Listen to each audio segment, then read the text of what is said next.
revolution, well, not mini actually, very big revolution in quantum field theory and conformal field theory. So we'll learn all about the conformal bootstrap. So please go ahead, Madalena Lemos. Thanks, and thank you very much for the invitation. So first let me say that if people notice that the audio is not okay, do let me know and I'll switch where my audio is coming from. So please interrupt if that happens. So the idea of my lectures is to give kind of a background material needed to follow some of the recent developments in recent years of what can be broadly called bootstrap approaches to superconformal field theories. Oh, sorry, to conformal field theories and maybe also superconformal field theories. So the idea is to give you some background material that will help with the talks next week. So the first thing I should tell you is why would we bother? Why would you care about conformal field theories? So we often have, in physics, we also have to strike some balance between the system being easy enough that we can solve it and being physically relevant. And we're lucky that conformal field theories sit in a particular special spot because the large number of symmetries makes these theories very tractable.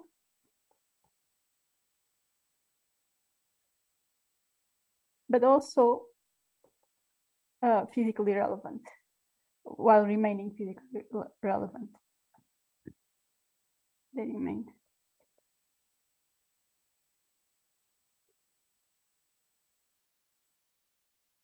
So there are various reasons why different people care about CFT.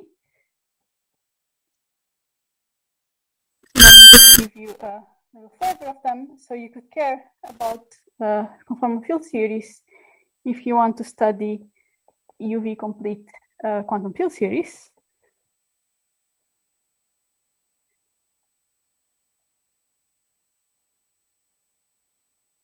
So you're used to thinking of quantum field theories as some trajectories in the space. As you change the energy at which you probe the system, the quantum field theory defines some trajectory in the space of theories, and precisely at these fixed points of these trajectories, CFTs live. So if you want to understand quantum field theories in general, a natural starting point is to start understanding these fixed points of the renormalization group flows of the space of quantum field theories as you go from high energies to low energies.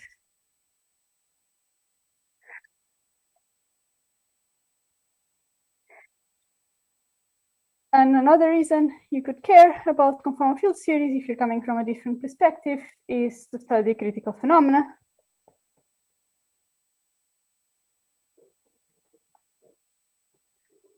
So if you look at the phase diagram of, say, water, you will find that there is this point where the difference between the liquid and vapor phases ceases to exist. And exactly at this point, again, lives a conformal field theory.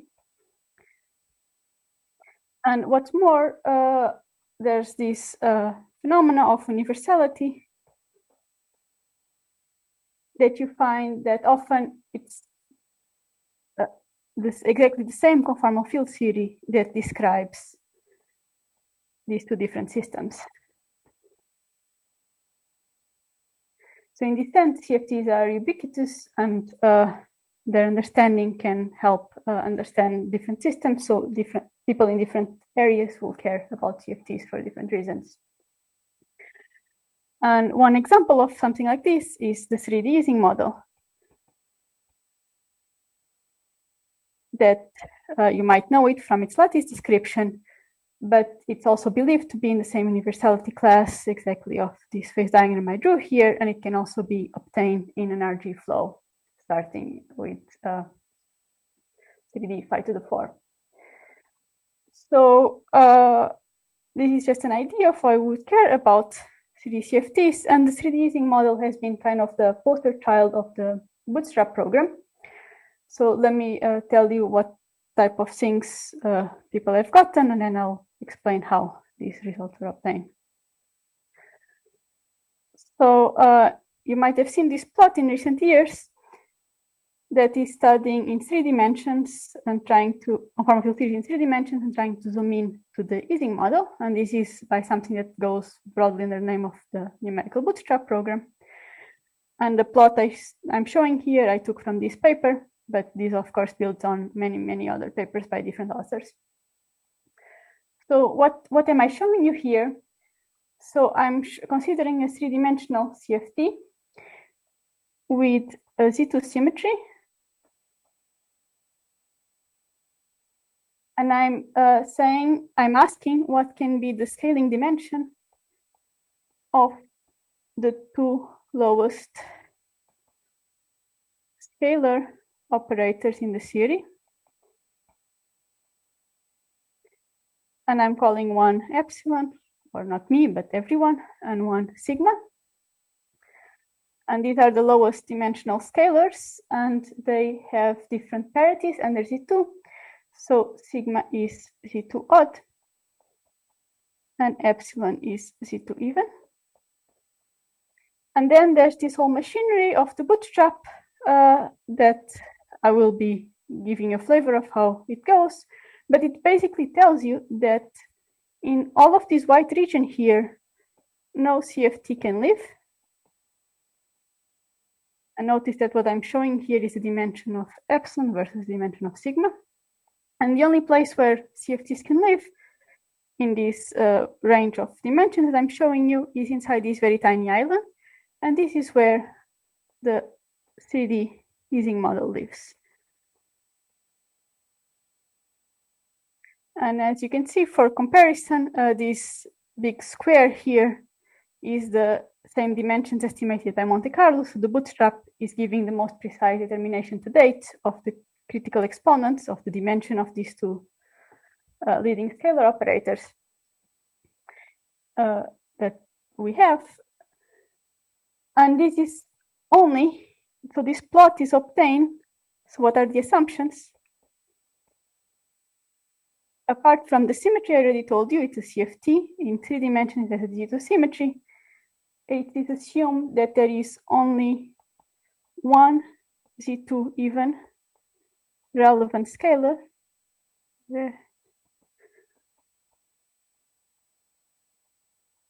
and only one Z2 odd relevant scalar, which are sigma and epsilon. So with just these assumptions, demanding that you have a consistent conformal field theory gave you these results.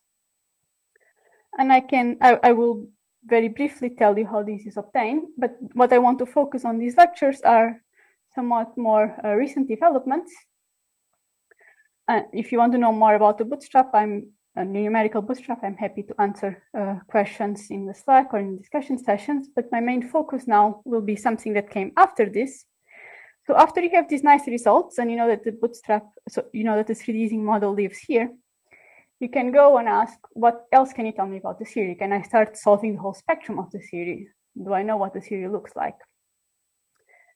And you can, and people have done this. So what I'm showing you here is a plot stolen from this paper, where we are looking at an approximation of an estimation of the spectrum of the 3D Ising model. And the spectrum are operators that, for those who know what this means, that they're appearing in the OP between the 2 scalars I was looking at, sigma and epsilon. So what I'm showing you here is the conformal dimension of a bunch of operators in the theory. And these are estimated from the result I showed above.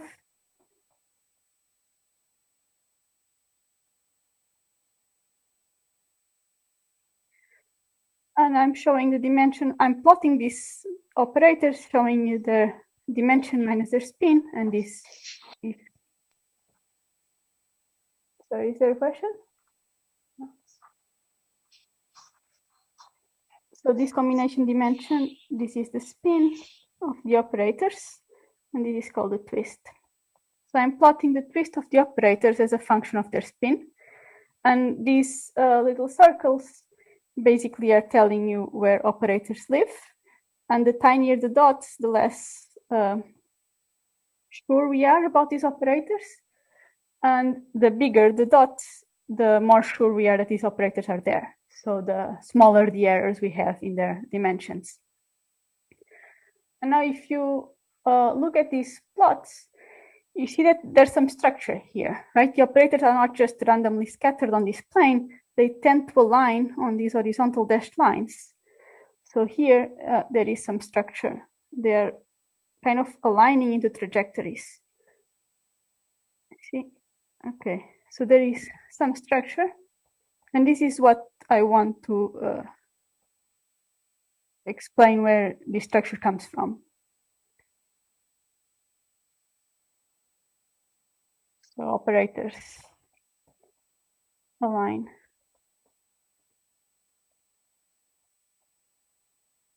So this will be the big goal of these lectures, is to explain how these trajectories come about and what exactly we are seeing here. And this approach goes by the name of analytic bootstrap or light cone bootstrap. So this is what I will be reviewing. So let me call it here.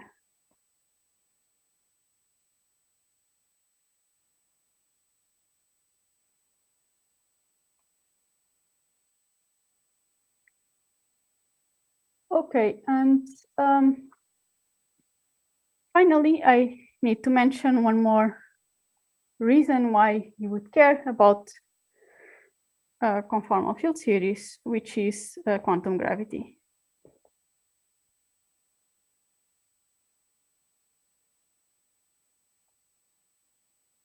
So as we just heard in Matthias's wonderful lecture, there's something called the ADS CFT correspondence that tells you that quantum gravity in ADS D+1 spaces is dual to a conformal field theory that lives on the boundary of ADS. So this goes by the name of the ADS CFT correspondence. And so by studying conformal field series, you end up learning also about quantum gravity in ADS. So this ends my motivations of why you care about conformal field series. And let me tell you now what our goals are, what we would hope to get out of this Bootstrap program.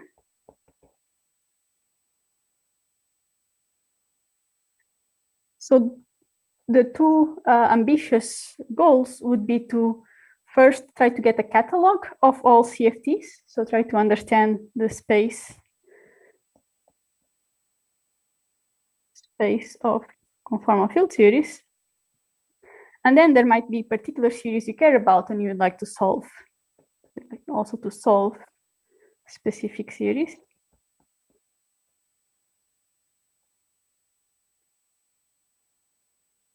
And I will, in a minute, I'll be able to be more precise about what I mean by solve. But for now, you can just take it as meaning produce the type of plots I've shown you that tells you a lot, tells you what the spectrum of operators are in the theory and so on. And finally, I can comment. So this, you can then try to relate this Bootstrap program of understanding the space of conformal field series. And this is basically an approach based on symmetries and consistency conditions.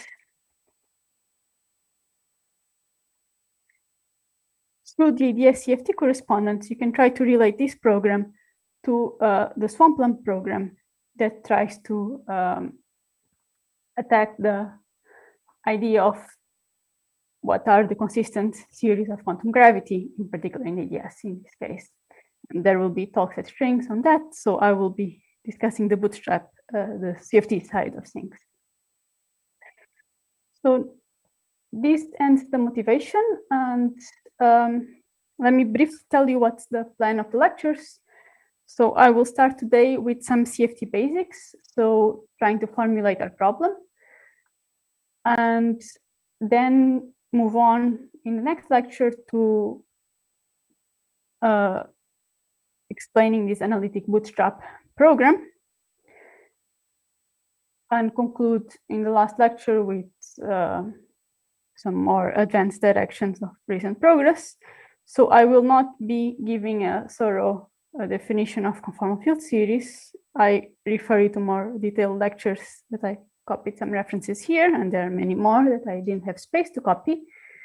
But if you haven't seen CFTs before, I hope that these lectures will cover, this first lecture will cover enough for you to understand what's going on. And if you have, you can take this as a reminder, a refresher of the important aspect that I'll be using. So I apologize to those who are already familiar with it, but I need to give some quick background so that we're all on the same page and I can define what I will need to move on. So this is the lecture plan.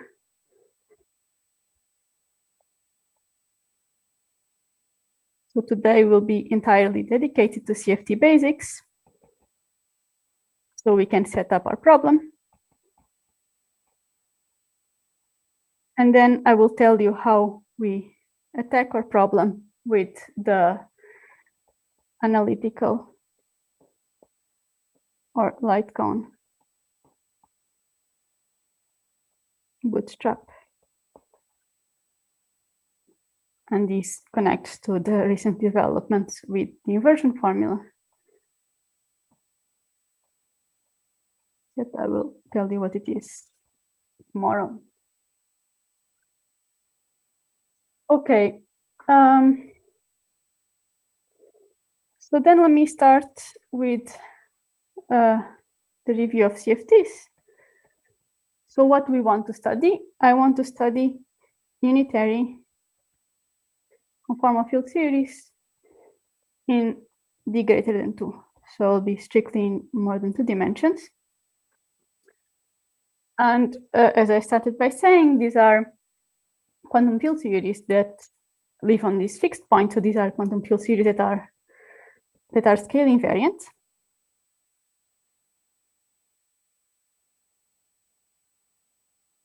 And moreover, they usually have a larger symmetry,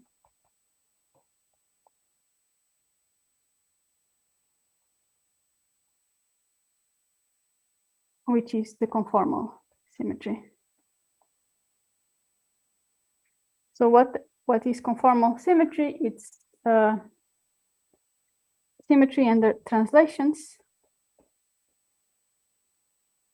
rotations,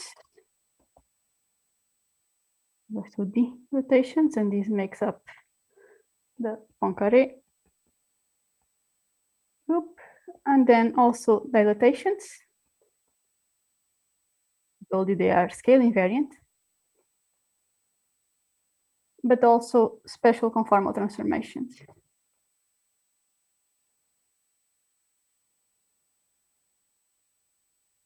So special conformal transformations are a bit weirder. Let me paste here how they look on, this is the action of a special conformal transformation on the grid.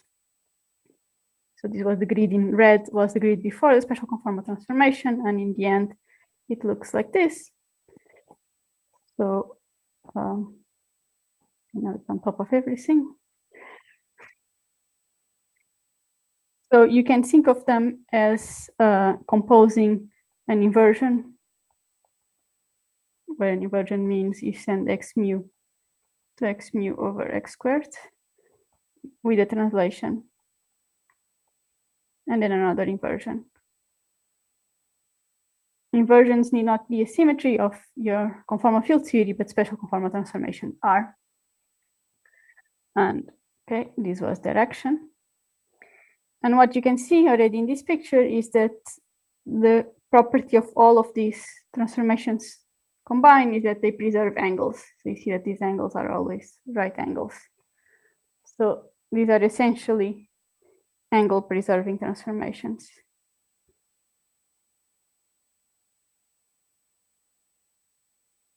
So the conformal algebra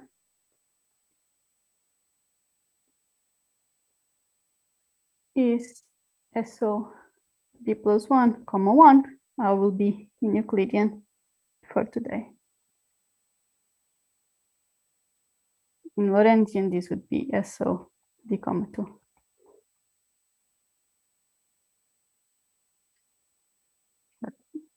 Focus on Euclidean today. And now, yeah. Is there a question? Yeah, I have a question. That why we need the special conformal transformation to make it a complete group or the closure property? So special conformal transformations are part of the definition of what a conformal field theory is. So I will be using the whole conformal algebra, so I will need all of these. So this whole thing, let me box it, makes up what the conformal algebra is. So I'm interested in series that are not only scale invariant, but also invariant under special conformal transformations. And it's when all of these algebras are put together that I can derive what I'll be about to show. And I will show you the algebra in a minute. So if you haven't seen the algebra, for now, I'm telling you the generators. These are them. And this is what I want. This is my assumption. So this is my starting point. I'm studying series that are invariant under this algebra and that are unitary. So unitary. Maybe, sorry, I will interrupt for 1 second. If you have a question, remember to use the raise hand feature. And after the moderator, me, then you can ask it. Allows you to speak, then you can ask the question. Thank you. Okay, so I was now saying the other assumption. So these are conformal field series, meaning I'm imposing the symmetry algebra, and I also impose it at unitary. So this is a statement about the norms of states being positive.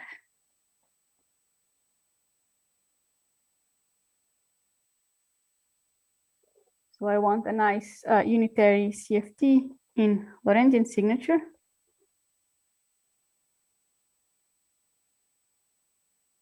And this translates into reflection positivity in Euclidean CFTs. So to go from one for the other, if you start with a unitary Lorentzian theory and you recrotate, you get a reflection positive Euclidean CFT. And to go back is the subject of Oster-Walder-Schrader reconstruction theorem.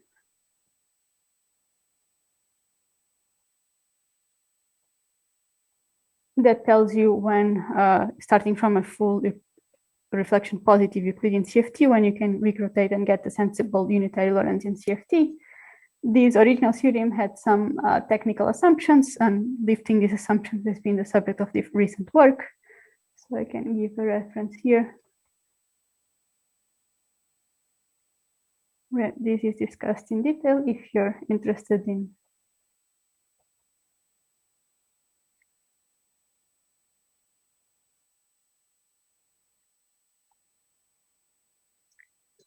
Okay, so these are the objects I want to protect. They are unitary conformal field series or reflection positive conformal field series if I'm in Euclidean signature. Madalena, you have a question by Arimdan. Hi, Madalena. Can you hear me? Yes, go ahead. Yeah. So this transit from Lorentzian to Euclidean and back, as you all know that this must be very smooth. Like we only have to rotate and back. But why are these extra constraint condition? I mean, which leads to this theorem? I mean.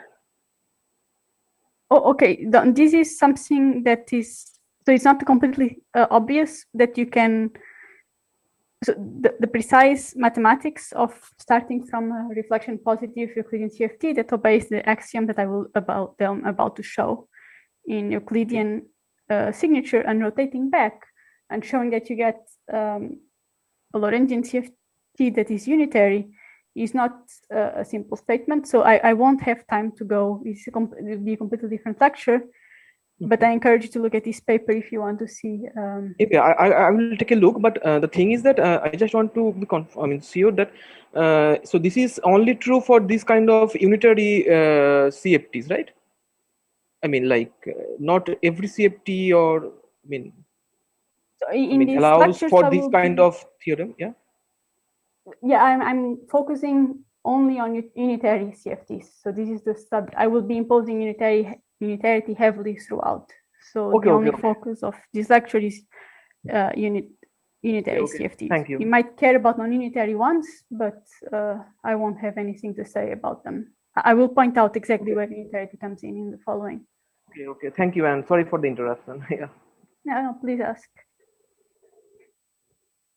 Okay, so as I was saying, this is the setup. I want to study unitary conformal field series in, and it went behind the picture, dimensions bigger than 2. Then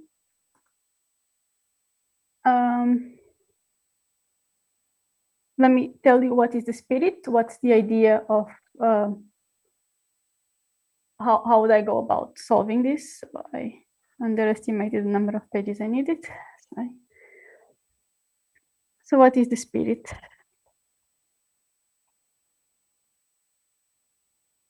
So this is the Bootstrap approach.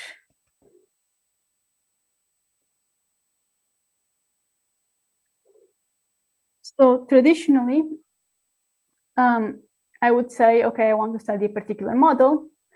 You give me some microscopic description of the theory, you give me some Lagrangian, and you tell me, let's study this theory perturbatively in some expansion for some small coupling.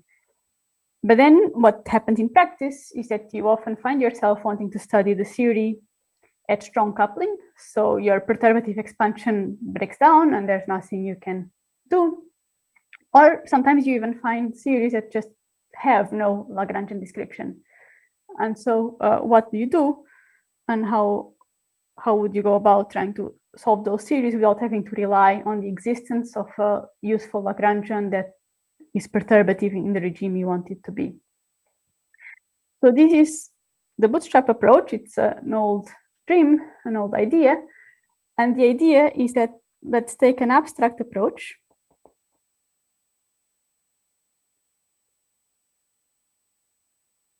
And let's define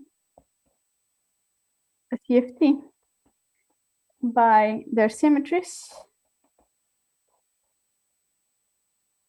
So I'm imposing that it's a conformal theory, and if it has some additional symmetries, I will impose those as well. And by all observables. And the observables in a conformal field theory are the correlation functions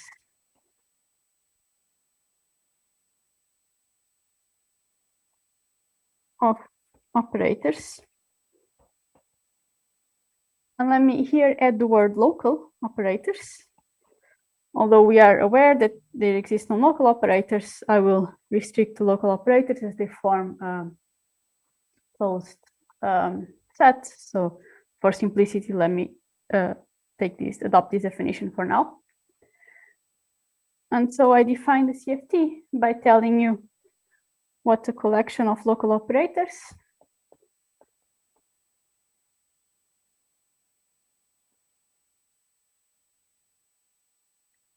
And then what are all their correlation functions? So these are my observables. But I want to demand something else. I want to demand that this is a sensible physical theory, that the theory is consistent. That form a consistent. And what I mean by consistent here, I mean that apart from obeying the symmetries,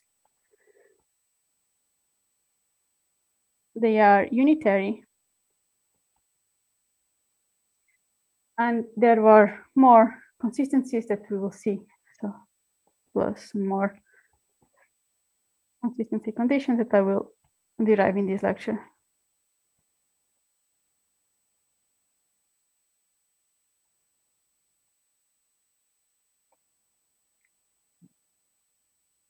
And the Bootstrap approach is that try to start from this abstract definition, impose the symmetries, and try to bootstrap the theory.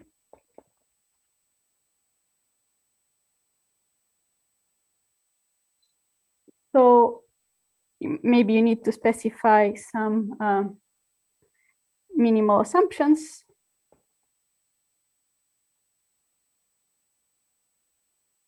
That tell you exactly which theory you're studying. For example, in the Ising model, in the plot I showed you, there were extra assumptions going in, that there were only 2 relevant scalars.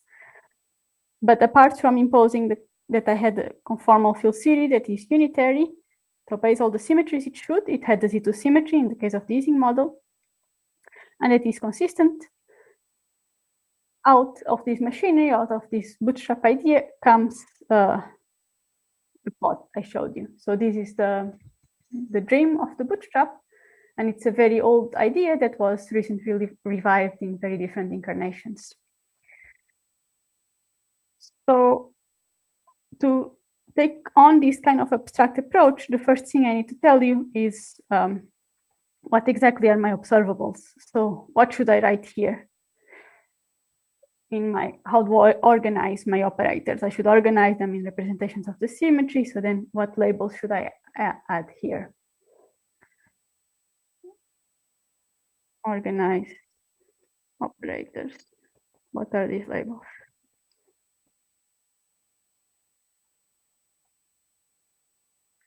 So this is what I will start doing now. Okay, so now I finally show you the conformal algebra, Euclidean conformal algebra. So I wrote all generators down for completeness and all their commutation relations. So these are SOD rotations. These P's are translations. The K's are the special conformal transformations I drew on a picture earlier.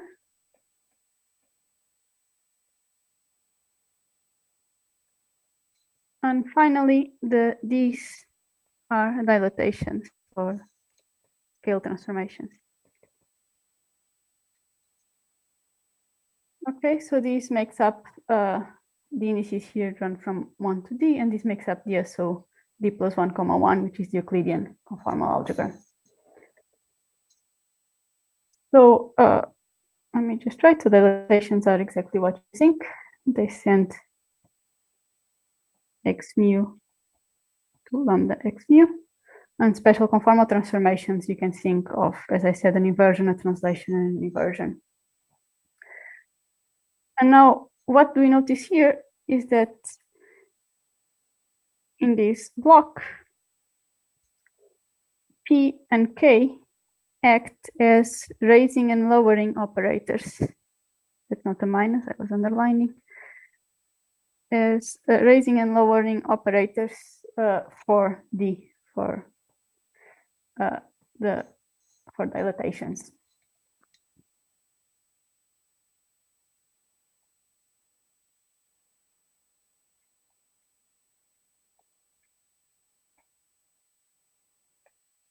So as you can imagine, I'm now, much like Matthias was doing in the previous lecture, I now want to construct representations of this algebra, of the conformal algebra. So I want to organize operators in representations of the algebra. So this will be, let me call this section conformal primaries and descendants. See why.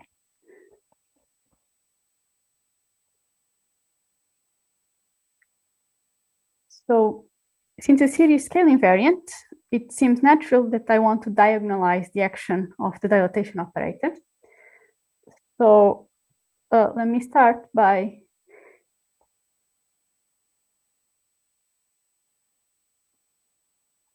diagonalizing the action of D. So I will say that D on a local operator, and now let me study local operators at the origin first.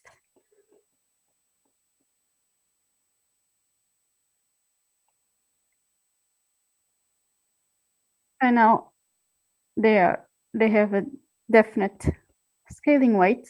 So earlier in the plots I was showing, I was calling the scaling dimensions of operators. This is exactly what I meant. So I call this a scaling dimension of O. And I start by diagonalizing the action of D. And in a physically sensible theory, these dimensions should be bounded from below. And so since in the algebra here, you see that the special conformal transformations, the case, lower the dimension. And if dimensions are to be bounded from below in a physically sensible theory, then at some point, this case better kill my operators. Otherwise, I would get unbounded dimensions. So in a physically sensible theory, I must have that at some point k mu on O is 0. And this is what I call a conformal primary. So it is killed by the special conformal transformations, and it has a definite weight under dilatations. And also recall I had more generators. I also had these SOD rotations here. So I also would like them to transform some representation of that. So they can carry some labels, call it A, that label the SOD representation. So A here is some irrep of SOD. And then I have some, okay, transforms as it should in SOD irrep. So this is the primary, this is the lowest weight state, this is the smallest dimension. And now I can act with P mu that acts as a raising operator. And doing that, I create what are called descendant operators. So I act with the momenta, and I can act as many times as I want, and I just increase the dimension. So this state, if I acted L times, will have dimension delta plus L. And altogether, this is what forms a conformal multiplet. So this is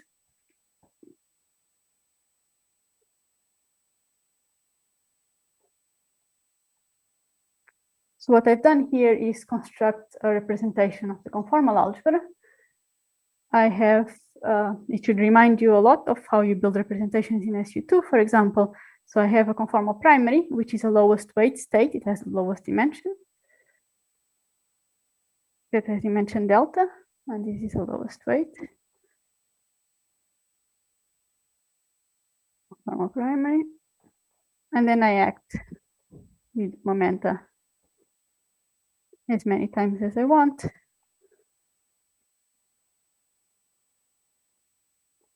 And I build the whole multiplet. Okay, and acting with momenta, this is the generator of translations. So it has a simple action that you know how to write down. It just acts as a derivative. So essentially, I have the operator of the origin. That is a conformal primary. And then I act with derivatives to build the whole multiplet. Okay, the next ingredient that I need to review is radial quantization. So in a QFT, you're used to quantizing the theory. When you quantize the theory, you're used to foliating space-time. And you should foliate space-time in a way that respects the symmetries of the theory. So what you typically do is that, okay, this is my time direction. I take this time direction, and then I take spatial slices. And at each spatial slice, there is a Hilbert space of states. And then the Hamiltonian evolves you between the slices. So this is what you do in a normal quantum field theory. Now, in a conformal field theory, it makes sense it's convenient to work in what is called radial quantization.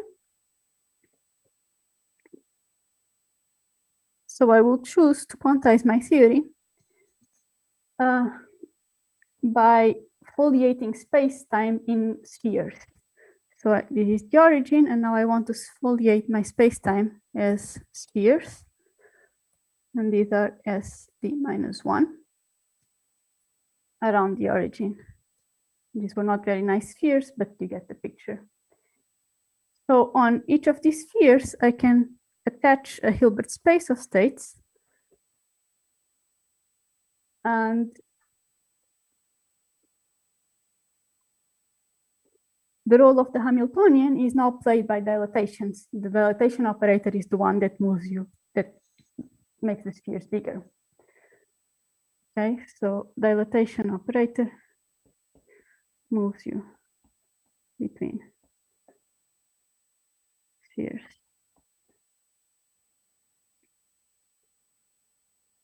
Okay, and then I have, because of this, I have a state operator correspondence. So I'm saying correspondence, so let me go in both arrows in turn. So let me go first like this. So I was defining local operators earlier, in a way. I was defining local operators as being something that's at a point, at the origin. So I take a local operator at the origin, and now I want to think that this prepares some state I surround it by a sphere, I do the path integral over the interior, and this prepares a state O. So this is what you're used to in quantum field theory. This is how you go from operators to preparing states. And now what is special about CFTs is that you can also go the other way around. So let me take a state that diagonalizes the Hamiltonian. Sorry, that's an eigenfunction of the dilatation operator. So it has some dimension I, delta I. And then by scaling variance, I basically can make the sphere smaller. So I can propagate inwards, backwards, and I can define, so scaling variance allows me to define an operator, a local operator at a point. Okay. So now I have a Hilbert space, and I have states on my Hilbert space. And the Hilbert space comes in down with an inner product. And this inner product, I want a unitary series in Lorentzian. So this inner product better be, I have an inner product, and now norms should be positive. I have a Hilbert space of state. And I'm working on radial quantization, so it's on spheres with inner product. And so in Lorentzian, I have the notion of a Hermitian conjugate.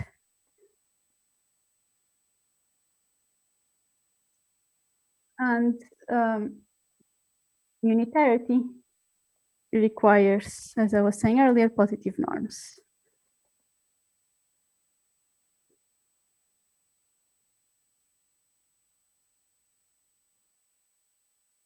So what this means is that if I take the operator with dagger, this has to be positive. But now I told you I was working in Lorentzian, so sorry, in Euclidean signature. So in Euclidean, I now have a conjugate operation under working in radial quantization. So I have a notion of what this means coming from Lorentzian. And this is conjugate.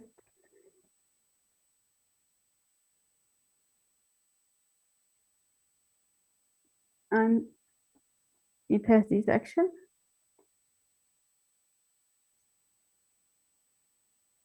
Where for simplicity, I took O to be a scalar. Okay, so it acts basically as an inversion on the coordinate with this factor here. And now I know this time that norms must be positive in Euclidean too.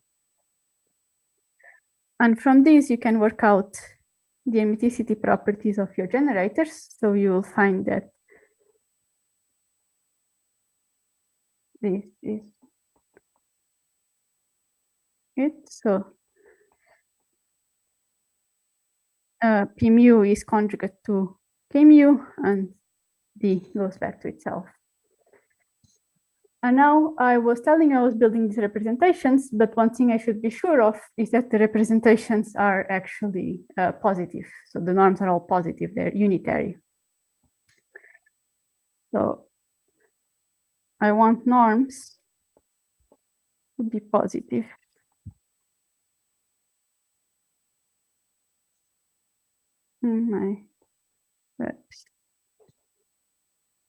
So if I start with a primary operator, as I was saying, this is the primary, and I will label it by its conformal dimension and spin.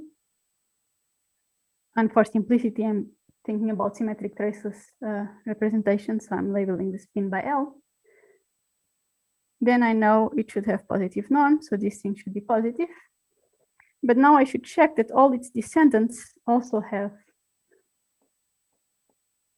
positive norms. And now what is the norm here?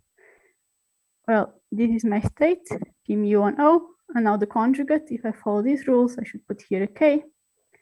So these norms should be positive, and now I can use the commutation relations to compute this. So I get from here that positivity of the norms requires the dimensions to be positive, and now you can go on. And you can find unitarity bounds on representations. So you can find that all representations, all unitary representations of the conformal algebra must satisfy these two conditions.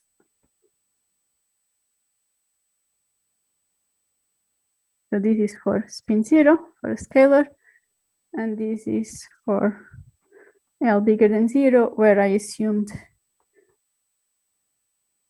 symmetric traceless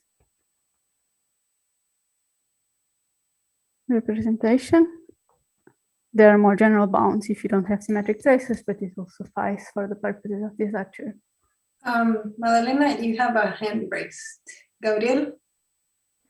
Yes. Hi, Madalena. So this is a bit of silly question, so it might not be relevant, but I always get confused. How do you know which of the bounds is the most stringent one? Like, how do you know when you're done and you found from all the families of restrictions that you have? This is a very good question. Actually, it's not trivial at all. So what I'm telling you here is that, okay, I would go on and I'll start building the multiplet, and I'm checking the norms at every level. And actually, you do have to check the norms at every level, and it's very hard to show that the conditions are complete. So I'm asking you to believe me that people have done this exercise, and for a scalar, this is it. If you have this condition, then all other states are positive, and for spin L, this is it. Showing this is non-trivial. It's actually easier if you want to work in Lorentzian signature. So in Lorentzian signature, you get necessary and sufficient conditions. What I'm doing here, if I'm working level by level, I'm getting necessary conditions, but I haven't shown you they're sufficient. So that's actually a good question, and I was omitting that detail. People have done it, but it's not obvious at all. Okay, thank you. Okay, so after all the dust settles, you get the following unitarity bounds. So this tells you that you're now organized operators in the representations of the algebra. They have a primary of scaling dimension delta and spin L if it has spin. And this dimension has to obey these conditions for you to have a unitary representation. And just one last 10-minute warning. Thank you. There's one case when I wrote these conditions, I should have written one more. So there's one more option, which is just delta equals 0. And this is the unit operator. the identity operator. So if you look back here, if delta equals 0, then this state, this first state I computed, has 0 norm, and actually everyone else below it has 0 norm. So this is just 1, the identity, and if you act with p's, you just kill it. But it's there, it's the identity operator. So I should have made my bracket bigger. Okay, and if you want to think of it in path integral, you can just think that you're not inserting anything at the origin, and you just do the path integral over the interior.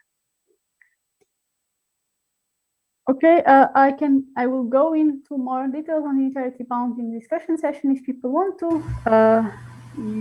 Whenever unitarity bounds are saturated, as you can see from this type of computation, there will be some null states. So you remove the null states and you get shorter multiplets, you get conservation equations and so on. But for now, this is sufficient.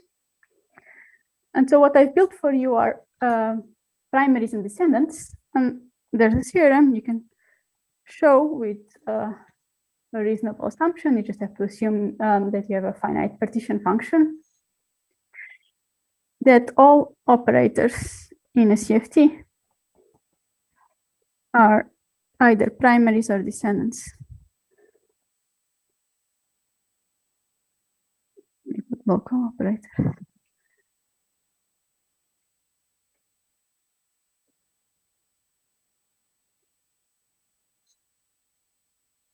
So this is important because now I'm done. I know what my basis of the Hilbert space is. So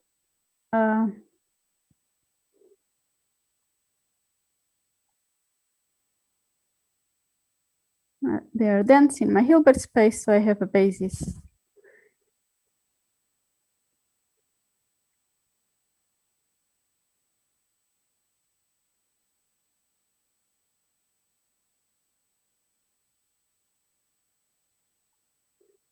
And let me recall that my Hilbert space was on ST-1. I was telling you how conformal primaries behave at the origin. So I was writing the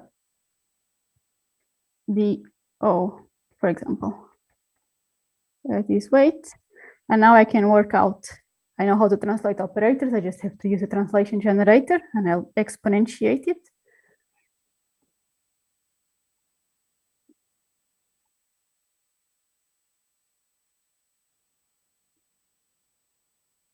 So this is how an operator away from the origin is obtained. And then you can work out what the action of D on it is.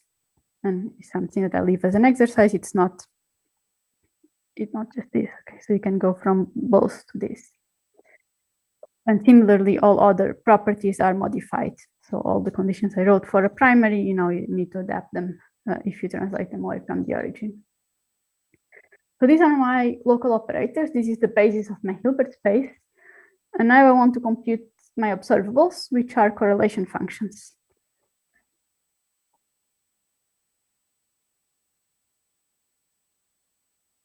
These are the observables.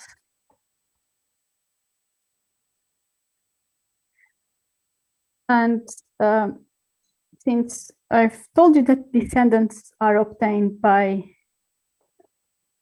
just acting with the momenta, so by acting with derivatives, it suffices to know the correlation functions of primaries, and then I can compute descendants just by acting with derivatives. So we'll actually be looking at correlation functions of primaries. Just write in words.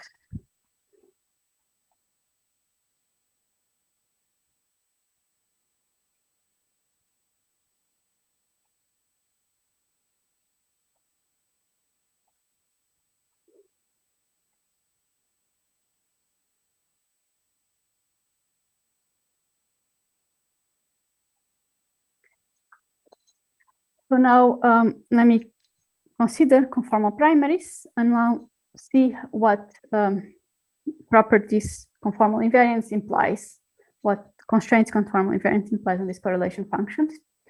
So let me start with the simplest case, 1-point functions. So I have a local operator at x, and I want to know what its one-point function can be.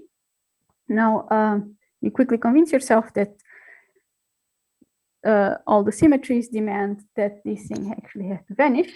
So scale invariance plus translational invariance immediately tell you that they have to be they all have to be 0, and the only exception is if this is just the identity operator, in which case it can be 1, and this cannot be. This happens because delta is 0 for the identity operator. So one-point functions are rather trivial, and now two-point functions.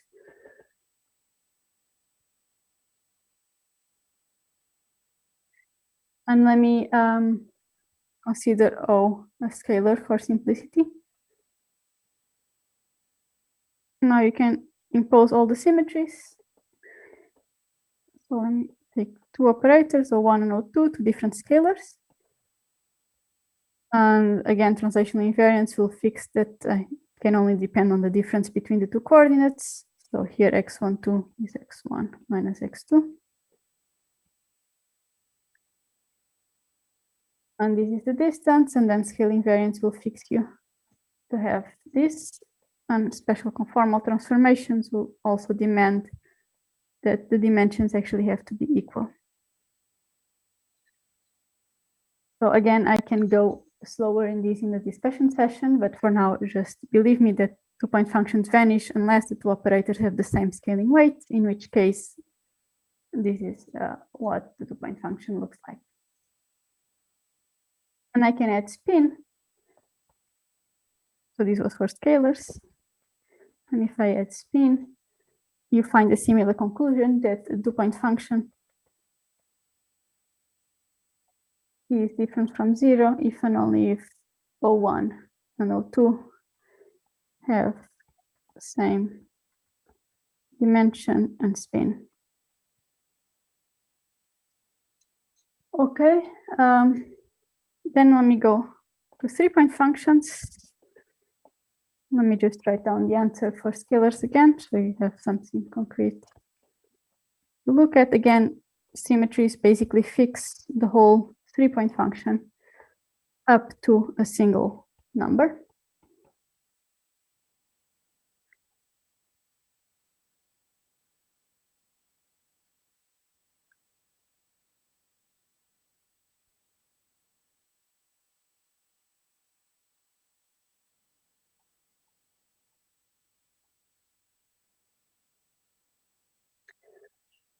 Okay, so now we actually exhausted all the symmetries, and with 4 points things get complicated, and this is exactly where 4-point functions are exactly what we'll be studying throughout the rest of the lectures. So now let me go to the interesting case of 4-point functions.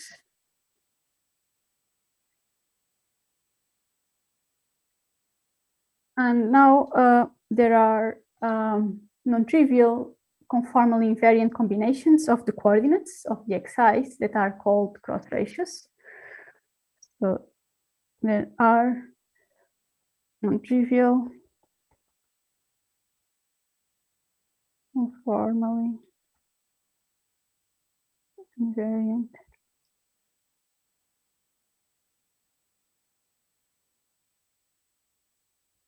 of 4 points.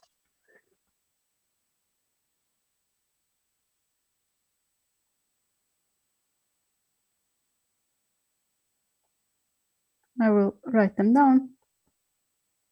There are 2 in any number of dimensions.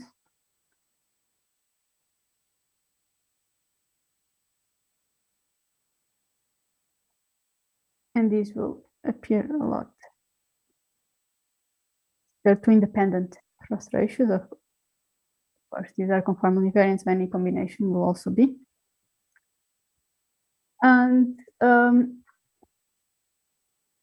now you'll see, now you find that the 4-point function of 4 operators is no longer completely fixed by scale invariance. So there's a factor that is fixed. It essentially carries the weight of the operators. And for simplicity, I'm taking O to be identical scalars. But now there's a function here that can appear of these two cross ratios. So it's conformal symmetry only fixes the 4-point function up to this function of the two cross ratios, and this is the function that we'll be studying. But I guess it's 4:15 here, so I should stop. And from tomorrow, well, yes, tomorrow, we will start from this 4-point function, understand in a picture what it means, what these cross ratios are telling you, and then how we can compute it and how it's constrained by consistency conditions. And this is the object we will bootstrap, if you will. This is the object we'll be studying from the rest of the lectures with this light cone or analytic bootstrap approach. So I stop here then for questions. Excellent. Thank you so much, Madalena. So let's maybe use our little clappy thingy. Okay. Not to ask 200 people to unmute themselves all at the same time. But okay, no, that was great. Okay, so let's see. Questions.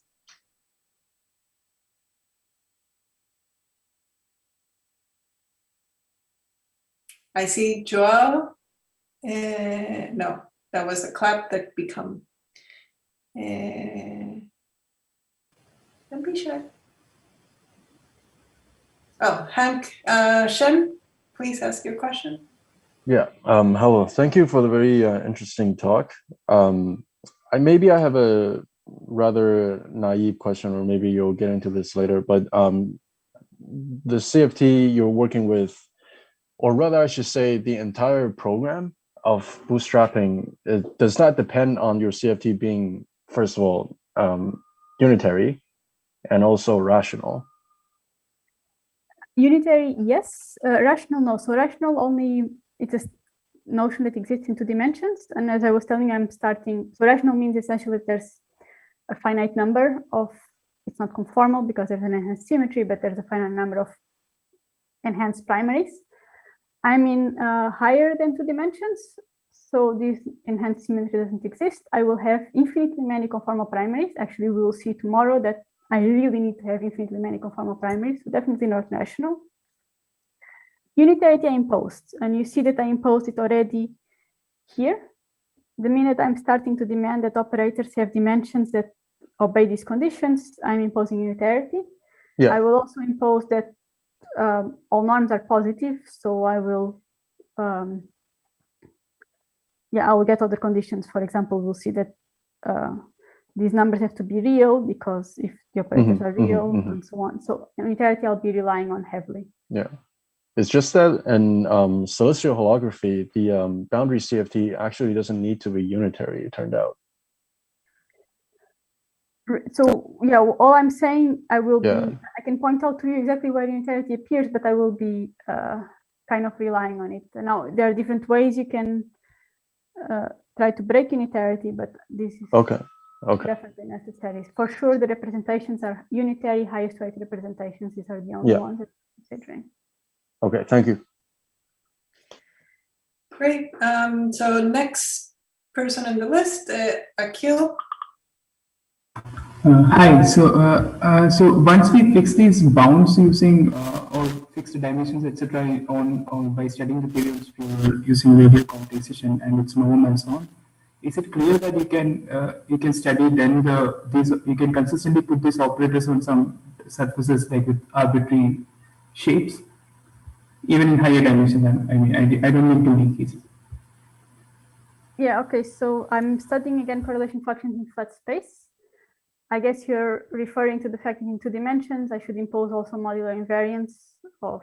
No, I don't. I mean in higher dimensions, like not the 2D cases, like. Yeah, in higher dimensions, it's a good question if there are other constraints that come from studying the CFT on non-flat spaces, but the consistency conditions I'll be imposing are just in flat space. We don't really know what the answer is. What other consistency you would have to require? What would be the modular invariance in higher dimensions? Thanks. Very good. Then, Okay, next person. I hope I don't butcher your name. I apologize. Priyadarshi.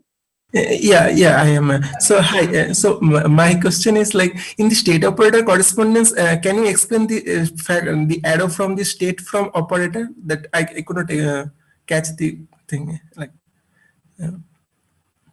Yeah. So let's say I have some state in my Hilbert space that is live on the sphere and I have -2, and I'm assuming that the state it's an eigenstate of the dilatation operator. It has some dimension, but now I have scale invariance, so I can just make the sphere smaller and smaller, and I'm defining for you now a local operator that lives at the point, and it has some given scaling dimension. Okay. So, okay. Yeah, this was it. Maybe you're worried that if I had 2 operators, then I couldn't shrink it all the way because there was something else. But this is why I was, yeah. This is a finite state in the Hilbert space at the start. Okay. Yeah, thanks. Yeah. Very good. So I'll take a breath again. I like to count until 10 to see if someone else comes up with a question. And then otherwise, we're going to get very close to our big lunch break in Brazilian time. So I believe this room will remain open, but just it's for the expectations if like you want to ask more questions to Madalena, like right now, where she can go and have a break after this really great lecture.